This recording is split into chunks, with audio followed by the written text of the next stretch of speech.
Great. We'll begin today with Southern Utah following today's first round game. As a reminder for our media in attendance, please state your name and affiliation and raise your hand, and we will get a microphone to you.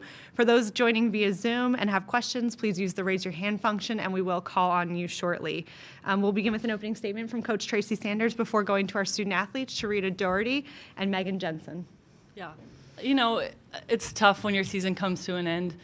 I'm just so proud of this group and this team and how hard they've worked and to do what they've done. We've made history over at Southern Utah, and they've kind of set the standard and left a legacy. So I'm just really proud of this group.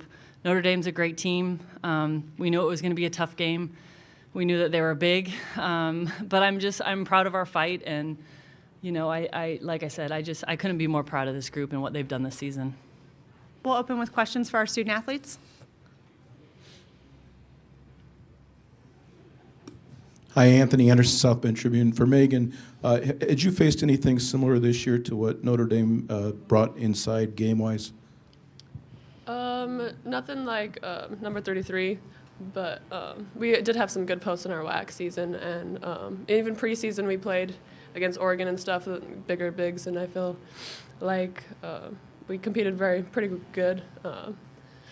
We got buckets when we got it in and out in the paint, and that's good on the guards to get it to us and to come off the screens and everything. So, yeah, we've had a lot of resilience this year, so we've definitely experienced them.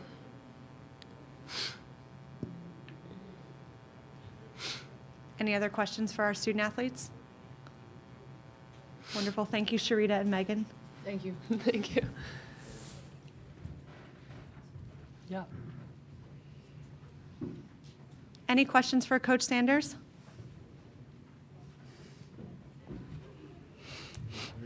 Bill Belinsky, Inside ND Sports. Coach, what do you talk to your group about when you get hit with a 16-0 start like that? How do you address that?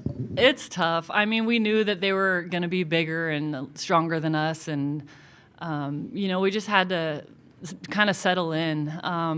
We needed to get some stops on the defensive end. I think they started the game like 9 out of 10 they made or something crazy like that, and you could tell there was a little bit of nerves. Like I said, they're a great team. I mean, transition-wise, we weren't hitting shots, and they were pushing the ball pretty quickly. And so, I think we need to just buckle down and focus on the transition first and, just do our best to kind of be as physical as we could be and try to keep them out of the paint and then finish it with the box out. It's tough with a team that's that big and strong, too, is, finishing that play and getting that box out and limiting them so they're one and done.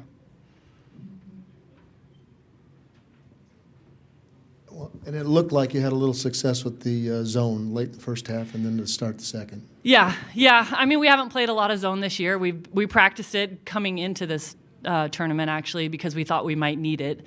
But we're still undersized, even to play zone. But I do feel like it slowed them down a little bit. It slowed down the pace of the game a little bit. It made them, have to move the ball a little bit more. And it just bought us some time, I feel like. And then, again, we had to finish it with box outs, and they got a couple offensive rebounds. And I thought they adjusted to it, but I felt like it was still better than us player-to-player trying to match up with them. Any other questions for Coach? Wonderful. Thank you so much, Coach. Mm-hmm. Thank you.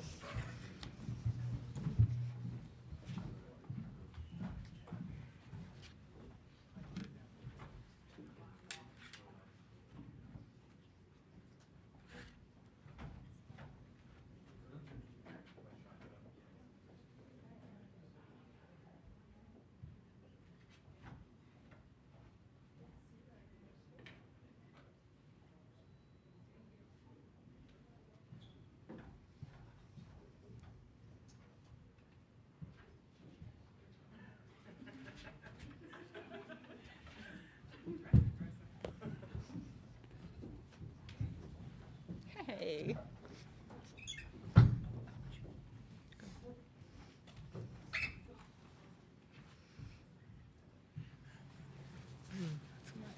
Wonderful. And we'll continue with Notre Dame following today's first-round matchup. Again, as a reminder for our media in attendance, please state your name and affiliation. If you have a question, please raise your hand, and the microphone will be passed to you.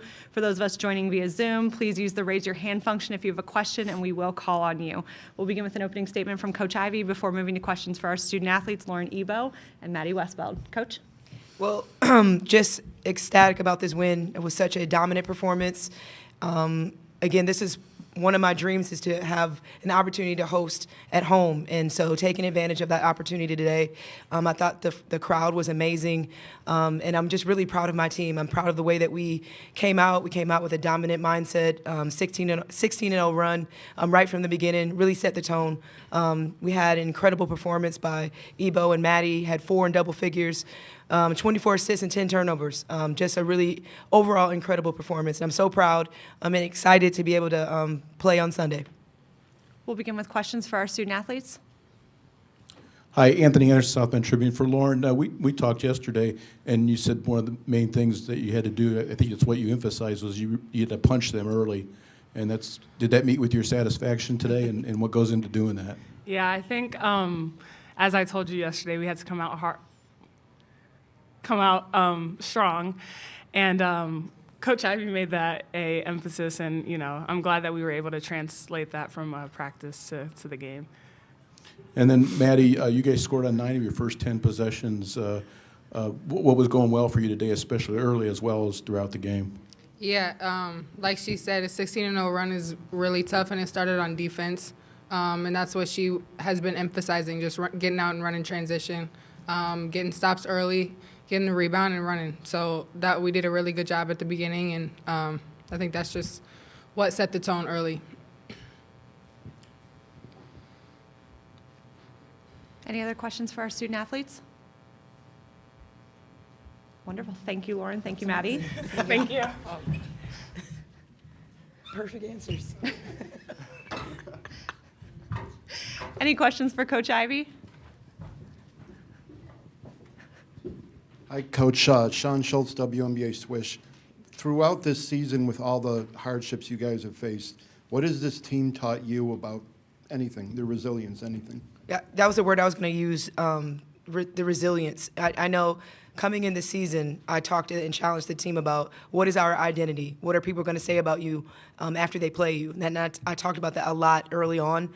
And to see where we are now with the adversity, but the resilience of this group, the toughness that we've shown over the last month, several weeks with all of our injuries, I'm super proud because, again, you have to kind of trend that way. Every year you have the makeup of the team is different. And last year, totally different team, a lot of the same core pieces, but this year adding Ebo, adding Kylie, adding KK, it's just a different dynamics, a different group. And I'm just really proud that our identity is our resilience and our toughness, and something that we've matured into.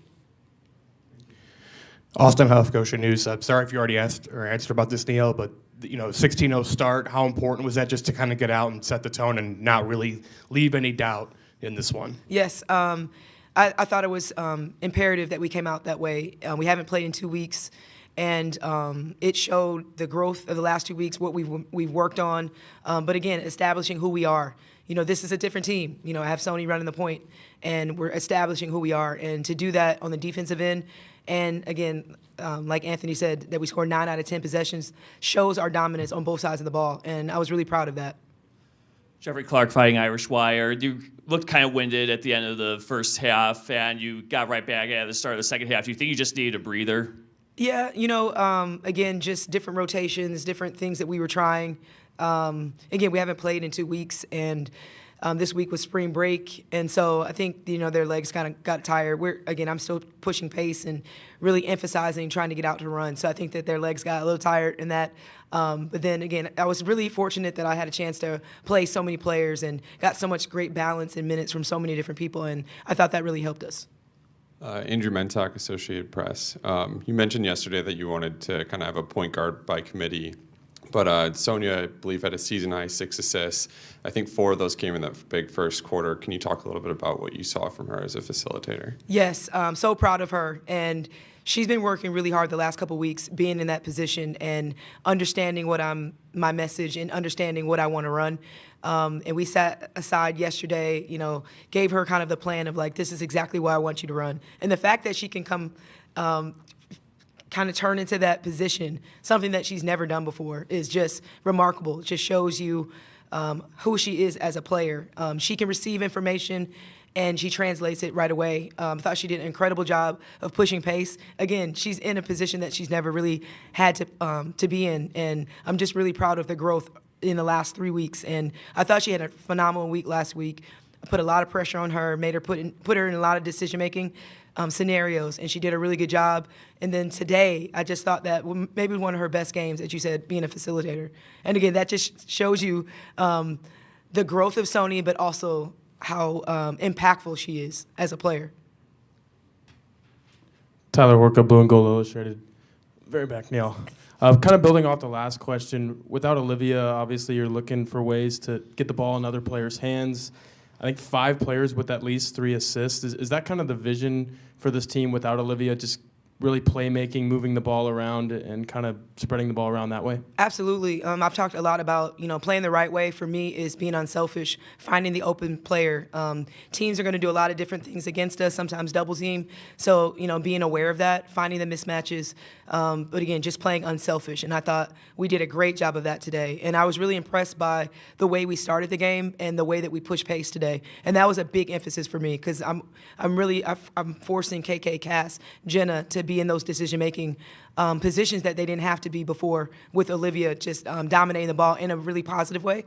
So it's really great to see them comfortable making decisions. And I was really proud of the way that we improved today. Neil, how awesome would it have been if that shot from Sarah at the end went in? That would have been awesome. I love the energy of the crowd when she came in. She is just such a selfless worker, and she's a crowd favorite. She's an incredible addition to the team. She's family, and she works just as hard as everyone else, and she gets us prepared and gets us ready. So that would have been amazing if she had made that shot, but she got a really big steal, so that was great too. Anthony Anderson, South Bend Tribune. I don't know if we have to say that twice, but I want to ask you about Lauren. Obviously, she always has a physical presence on the court, but do you feel her presence even more now that you're in postseason? She's been to back-to-back Elite Eights, and is she being a voice for the rest of her teammates right now more so in the season? Yes, Like you said, because she knows. She's been a part of incredible runs with Texas, and I've asked her to, we really need your voice, your leadership, your experience in the locker room, kind of explaining what to expect being a part of the NCAA and advancing. So I've really relied on her leadership this year, and especially right now. And I thought she did a great job. We scored 50 points in the paint, and it kind of shows her dominance. But she has a strong personality, and they really look to her. And when she's playing this way and affecting the game the way she does in a positive way, I think it's awesome. Any final questions for Coach Ivey? Wonderful. Thank you so much, Thank Coach. you.